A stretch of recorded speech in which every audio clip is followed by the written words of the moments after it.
describe these? Yeah, let's. I'll tell you what. And why don't you hold it? You probably want them holding up, right? Sure. Yeah. All right. Now this was the thing you did on.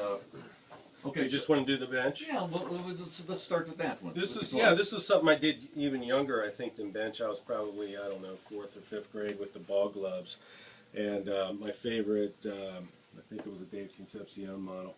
I was a shortstop growing up, and just loved Concepcion. He was my idol, at the time, and yeah, that was like one of the first pieces I did of baseball. I thought, man, I love the game. Why can't I do my gloves? So, and then this was done here at the McAlpin's Draw Your Favorite Reds player, yeah.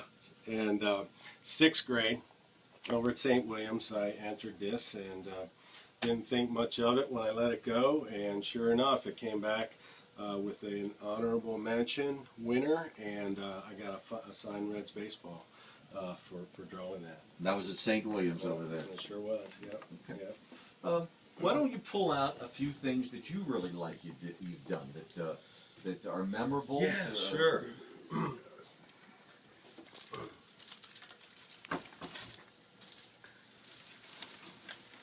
This piece here, at least you want to hand me that one.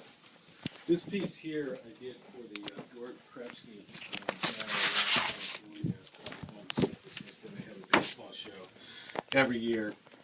And they happen to, this happens to be Lefty O'Doul, the godfather of Japanese baseball. He went over, I think, something like 32 times over to Japan to help heal United States' relationship with Japan after World War II, I believe. And he just was admired and loved by the Japanese. And so he was from San Francisco. He played and coached, I believe he coached for years with the Seals. He played in the major leagues for about 11 years. Mm-hmm. Had one of the 4th highest all-time batting average, but because he only played in the major leagues for like 11 years,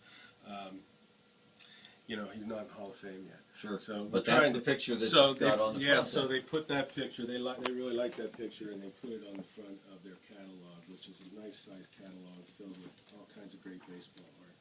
So there's a lot of artists, but you got the cover. Yeah, I got the cover. I actually got the cover, and then there's a Willie Mays piece of mine in here also, which was pretty exciting. So I like to do stories with my art, and that's what this is. We put the story underneath here, and if we don't put it on the front, we attach it to the back. So if you don't know who the player is, you can turn around and read a little about it.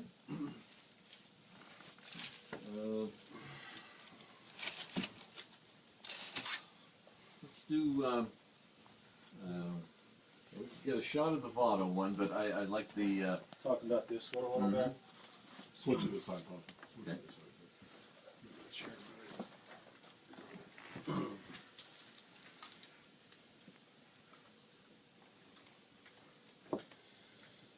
This was a piece I did just because after reading about the history of the Red Stockings and how the Cincinnati baseball got started, and actually professional sports in general got started right here in Cincinnati with the Red Stockings. Harry Wright, after reading about him and what a great gentleman he was, and how he was the first guy to actually hire players to play the game, but he was well respected for this, and not by all, but he was well respected because he would, train the players right. He would tell them, you can't be out all night drinking beer. You got to, get to bed and get some sleep. And not everybody back in the day that played professional baseball did that, And anyway, great story. And so I did a lot of research on exactly where the field was, Union's grounds, where they played, right down in front of Union Terminal, and took pictures of the hills of Kentucky and figured out exactly where that field sat. And there aren't any really nice pictures of the field of Union grounds other than a little black and white. I've seen that, yeah. And that's all there is. So I thought, you know what, that really needs to be brought to life. Mm-hmm. So there's some imagination here too. I'm going to bring that to life. I had my son take a picture of me in the backyard and put a heavy white shirt on to create the pose, and just pretty much created the whole thing from scratch. But it means a lot to me. The Reds Hall of Fame happened to really like it too. In the art contest, it happened to win first place at the Reds Hall of Fame a couple of years ago. So yeah, very proud of that piece. You should be. Okay.